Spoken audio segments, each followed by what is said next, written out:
Welcome to the Steve Reeve Podcast with the best moments from the past week and a few things that didn't make it to air. Monday. Went through a rite of passage last night, and it was not because we were building a dresser. Finally, after, I'm not kidding, years of trying dressers on the buy and sell, the marketplace, trying second, third, fourth hand dressers, and then just falling apart every single time. We finally said, you know what, we got to just buy new. We got to buy a new one. So, of course, comes in the boxes, IKEA-style, assemble at your own risk kind of thing. And we don't do too badly in my household with that. Me and my significant other, we actually, do a little bonding over that instead of the relationship testing fights that come along with it. But no, I digress. It was the fact that we both pre-Robaxed. That's the only way that I can possibly describe it. We pre-Robaxed before the task of building the dresser. And I mean, substitute the building of the dresser with any kind of household physical activity where you're going to be lifting some things and screwing things together in awkward positions. And the necessary task was have the Robax set before the actual activity happens, instead of afterwards, instead of reactionary. And it just struck me how middle of my 30s I am now. It's occurred. Pre-Robaxing, a prerequisite now. Iggy Pop in the news because he is turning down the Grammys, specifically saying, I hate those people. They want me to be in an exhibit in their museum or something. He's got a troubled relationship from the past, but it was basically in 2020 that he was listed among the chosen recipients of the Lifetime Achievement Award. And he told Classic Rock magazine, they kept wanting to talk to me on the phone and kept telling my manager, I don't want to talk to them. And the rest is, kind of history. And did say that, without him, the people from the Grammys representatives were saying that without him, there's no Lil Nas X, there's no Billie Eilish, none of the younger artists that are out nowadays. And, well, part of that is true. Part of it also does feel like pandering, and Iggy Pop kind of feels the same. Radiohead getting back together in 2023 as well. They do say that in the early year, they're looking at ideas for what comes next, which is just very vague, but very welcome news for fans of the band. Is the celebrity freebie actually legit and binding in your mind? Talking about this with a friend over the weekend, they were talking as if it was a given that, should the odds relent and you not only got to meet your top celebrity crush, but that you actually played your cards right, or at least hit the right place and right time of all time and got the chance to sleep with them. Got the consent that you could just go right ahead and do it, consequence-free, right? I don't know about that. I take it much more like a thought exercise, a fun way of kind of talking about, revealing a little bit about what you find attractive with your partner or with friends or whatever, whether totally fitting for your personality or kind of surprising. Either way. But you can't just joke around with your partner about the celebrity freebie and then just go ahead and do it. Right? Am I wrong about that? Can you? At least make a quick phone call to get the clearance. Or to break things off respectfully if they say no. Right? Tuesday. I was reading that people from Western Canada are mystified by the bagged milk of the eastern side of the country. And to be fair, we don't really have it anymore. So many people were never exposed to it, for sure. But maybe it was just because we had a lot of mouths to feed in my family and the money had to stretch. But we totally had bagged milk in the fridge when I was young. I have memories of it for sure. Vivid memories. Snip the corner or, hack at it with a blunt butter knife on occasion. It doesn't pour very well when you do that, but still, it opens and it does pour. You can get a glass of it. You would also pour it from inside the specially designed milk bag jug. The milk bag jug was a key piece of the equipment in the kitchen, which, after the milk bag stopped being sold, became the Kool-Aid jug. Perfect size for Kool-Aid, too small for the frozen cylinders of juice from concentrate. You know what I mean? That was the age. Hey, did you also wonder when you were a kid where this concentrate place was? stationed outside the strip club in Las Vegas anymore, but during the Consumer Electronics showcase, whatever, that was going on in Vegas over this past weekend, there was a giant robot bouncer outside of a strip club on the strip in Las Vegas. Just saw photos of it. This thing's gigantic. If you've ever played the game Cyberpunk 2077, it is exactly like walking around Night City in that game. Just walking down all kinds of brightly colored strips of entertainment, right? There's neon lights everywhere, people giving you flyers to go check out this show and that show, and this one's not for the kids. And then you stumble across a giant, bigger than a car robot that's like, give me your license, show me your ID, photo identification, please. Yeah, that's not exactly like the night out I'm going to be wanting from going to Las Vegas. I think a little bit more low-key, but still, I would be fascinated, though. If I did see this while drunk on the strip, I would be waking up in the morning, scratching my head, trying to fight off that hangover, being like, what did we get up to last night? Was this like the Hangover 4, but with robots this time? Actually kind of pretty cool. The more I think about it, the more I like it. You're listening to the Steve Reeve Podcast from 100.5 Cruise FM. Great songwriter, but certainly somebody who's had a bit of contention in our part of the world. Neil Young is in the news again because he's been talking about songwriting as an art form, as well as his favorite songs. Not just the ones that he's put out and he's written and worked on, but his favorite songs in general, with a rare new interview with Conan O'Brien. And he also talks about one of his very first appearances with a late night talk show host, the Johnny Cash show, not any of the other Johnnies, but he said he was petrified back in 1971 when he was sitting down on that show. And he was 23 years old at that time when he was singing Old Man instead of when he was actually just, an old man. Morrissey is delayed and postponed a few more dates. He was supposed to be headlining a show as part of a tour he's got through Europe through 2023. And then also announcing a new headline show. Tickets are going to go on sale for that on Friday for those who are, obviously in that part of the world. But I hope that it comes with some insurance for sure. It's a little bit of a gamble to go and try and check out a Morrissey show, and perhaps in more ways than one. Wednesday. I do try to keep an open mind as well. In general, you should always strive to at least be open to other opinions, other experiences, other people in general. But I am absolutely incensed by this. I am upset by this list of dating terms, glossary of terms for you for dating in 2023. I mean, they also say that online dating has its busiest day on January 8th for the entire year. People looking to warm up a little bit, I think, right? Here are some of the terms that I've read for dating in 2023. Consciously couponing, conflabbing, double dutching. Okay, well, I know what that is. You share the bill. Thawing, scrumming, hesitating, cannonballing, and more. Why do we need to make up dumb words for this? Why? Just describe what it is. Hesitating is just taking it slow. That's what that is. Thawing? That just means that you were busy before and now you're trying to see if maybe a match you made on an app or in person or wherever is actually still heating up, is still warm, is still ready to go. I do think that the reason, a major reason at least, that January 8th does seem to be the busiest online dating day of the year is because you do the math.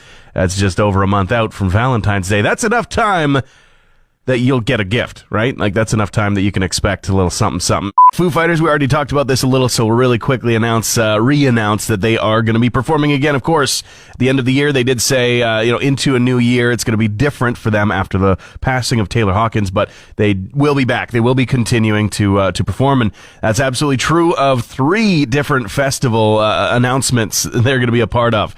There's the Boston Calling Festival, which is first up. There's Bonnaroo as well. They're going to be stopping by just a few others throughout the summer that have already been announced, and more to come, of course. David Bowie, it was the 7-year anniversary of his passing yesterday. He died, of course, in 2016, January 10th, after living with cancer for nearly 2 years. He had released his 26th album, Black Star. It was on his birthday, 2 days before he actually passed away, that the album was released. There we go. And his 22-year-old daughter released a never-before-seen clip of her as a child with David Bowie being taught how to play the piano. Very adorable, very, very touching. The big question today, what is your favorite flavor combination that's weird, man? Weird. Make me go, ugh. This one kind of does. I don't know if I really love it. I love the two different flavors, but a lot of people actually were in there in the chat going, peanut butter and pickles. Some people saying sandwich, like some people saying on bread or alone. So good is the rating on that. Chocolate ice cream with zesty cheese chips dipped into it. Peanut butter and bologna sandwich. Not for me. Cheese and jam on toast. Okay, depends on the selections, but yeah, I could be there for it. Zesty cheese Doritos with herb and garlic cream cheese. You're just picking winners and putting them together on the same team there. That is what a coach is supposed to do. That's good choices, Vicky. I'm there for you. And so many other ones. Peanut butter getting in there a lot. Not really so good for those who are allergic to it, but there's all kinds of other ones. Let me know what your weird flavor combination is so we can judge you and also be curious. Thursday. Aliens, man. Aliens. They're going to be coming. Well, okay, that's not really the story. The story is that we're looking for them. NASA made big announcements just recently. There was a big meeting of the American Astronomical Society, and apparently it was like standing room only at this conference, at this talk, this meeting. And I guess there's plans now to build a new device that's going to be kind of floating up above us, sitting at this L2 gravitational point of 1.5 million kilometers from Earth. That's not the most important part. The most important part is that, and this is just initial talks, they got plans, but they don't have a budget or anything like that just yet, but they want to make the Habitable Worlds Observatory. This would be an autonomous thing that could be serviced and even upgraded by robots instead of by human hands, and that makes it a little bit cheaper to operate, especially when you're talking about being in space. But by early 2040s, they could be looking for signs of life on Earth-like planets throughout the galaxy. Pretty interesting, actually. Exciting, to be honest, but at the same time, I do kind of feel like if we haven't seen aliens so far, there's a really possible reason for it that they just don't want to be seen, kind of thing. And this does sound a little bit like kind of like a global version of putting up a security camera and aiming it right at the neighbor's house instead of your backyard. Or if that's not creepy enough for you, it's kind of like sitting in the dark with binoculars and a cigarette, watching Yellowstone with the neighbors. Only they don't know about it. That's what it kind of feels like. The aliens might be like, honey, close the blinds. They're staring at us again. Yesterday is when the news broke. Jeff Beck has passed away at the age of 78, an absolute legend in rock and roll history. One of the greatest guitarists of all time, often heralded as the top of the list. And died after a bout with bacterial meningitis, a very short stint being ill, and then unfortunately passed away peacefully in his sleep, which, I mean, you know, there's silver lining there, but it still is a bit tragic. And there's such an outpouring from the different musicians who either were inspired by him, or who had a chance to work with him in their lifetime, in their career. Jack White was sharing live footage of a collaboration with Jeff Beck in tribute to what he called the innovator extraordinaire. Fellow Yardbird Jimmy Page kind of led the guard, led the march when it came to shouting out this incredible human. And you've even got the likes of Johnny Depp saying that he visited him at his bedside just recently, and he's absolutely devastated. He was very recently, making big plans to make more music happen, more live shows happen with Jeff Beck. So clearly this was something that came as a big shock and a big surprise to everyone involved, and he will be absolutely missed. Hey Alexa, play the Steve Reeve podcast. Let me bring you into my world a little bit. I bought a new computer chair. Full disclosure, I splurged. I did. I mean, I was feeling so uncomfortable. I literally had an old second, third, fourth hand, big, beautiful, fake leather office chair, an executive chair. But the problem was it leaned to one side. It was a little tilty. That's why I managed to get it into my possession. Looked great. My back was just screaming because of it. And got a new one because I was like, I need something that's got the support, something that's, I need to spend a little bit of money, but full disclosure, I splurged, and it looks good too. It doesn't just feel good, it looks really, really cool. You just feel good sitting in it, and then also just seeing it across the room. I'm like, yeah, that looks good. But no sooner than I had put the piece together that I freaked out, thinking that our two cats that we have at home would have it in shreds by the time that I'm home from the show today. So I left it draped in a blanket to protect it from the kitty claws, and now, thinking about it, I spent so much money on my flashy, shiny new chair that has officially now become a cat bed. but at least they're not scratching the really cool design that I paid to be able to see that I can no longer see. You know? Smart thinking. Real forethought. One of my first memories of knowing the name Jeff Beck before really knowing who Jeff Beck was thanks to Wayne's World 2. And, I learned a lot about the headbanger rock and roll scene from those movies growing up, before ravenously consuming as much rock as I could when I was just a little bit older, right? Actually getting into where all that reference came from. But I knew that movie by heart as well. There's a few comedies from my childhood that I think still know every single line to, and those Wayne's World movies are absolutely there. And I would walk around the house quoting this story in its entirety as performed by the incredible Ralph Brown in Wayne's World 2. I remember one time I was in a place like this. Sri Lanka, formerly Ceylon. It was about 3 a.m, and I was looking for 1,000 brown M&Ms to fill a brandy glass, or Ozzy wouldn't go on stage that night. So, Jeff Beck pops his head round the door and mentions there's a little sweet shop on the edge of town. So we go, and it's closed. So there's the three of us breaking into this little sweet shop on the edge of town at 3 a.m. I loved it. Such a great scene. And whole lot better if you actually listen to the music that Jeff Beck has made throughout his career, too. Friday. It's not brand new, but it seems to be a really popular thing for this January, but it's the 1,000 Hours Outside Challenge. This is kind of created, there's even a website for it, like created with intention, not just something that's kind of been grassroots and picked up by TikTok videos or something like that. It was intentional. And the idea is to combat the fact that we spend so much time with our screens. Kids consuming about 12,000 hours a year through various devices, screens, and ways of being entertained. And I gotta say, I'm probably pretty close to that myself. And don't spend nearly enough time outside. I do understand the draw. Outside is great. We should be spending a lot of time enjoying nature, experiencing nature, touching grass, as the kids say today. But 1,000 hours outside, I did the math. I was trying to figure out, what does that actually work out to? 52 weeks in a year. It works out to just shy of about 20 hours a week. And I thought, well, you know what? Camping is your friend in this equation for sure. I mean, you go camping for 2 nights. Let's call that 48 hours, just a clean, even number. That's saving it up. Do 2 of those stints in 1 month. I mean, that is more than the month's worth of outside hours cleared off of the calendar. You're set. You're good. You've earned yourself weeks on end doing nothing but sitting in front of your TV screen, right? Movies, TV shows, podcasts, video games, you name it. That's how to do it. Camp, and then camp out on your couch.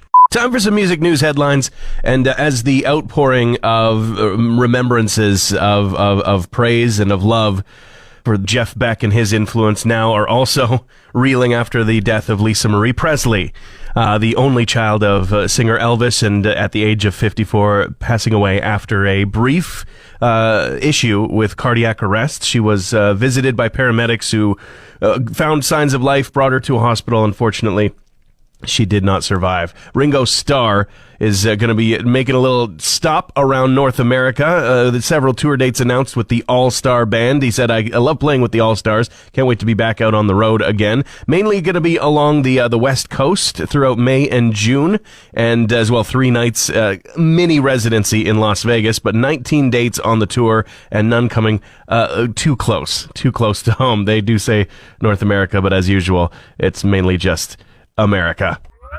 Thanks for listening to the Steve Reeve Podcast from 100.5 Cruise FM. Joining me right now, always happy to have a guest here in studio, face-to-face. We've got Keith Smith of Public Works. You're the director of Public Works right here in town. Tell us more about yourself and, of course, what is Public Works, in case people aren't aware. Excellent. Thank you, and I'm so happy to be here. My name is Keith Smith. I am the director of Public Works, and our Public Works department is exactly as it sounds. It works for the public.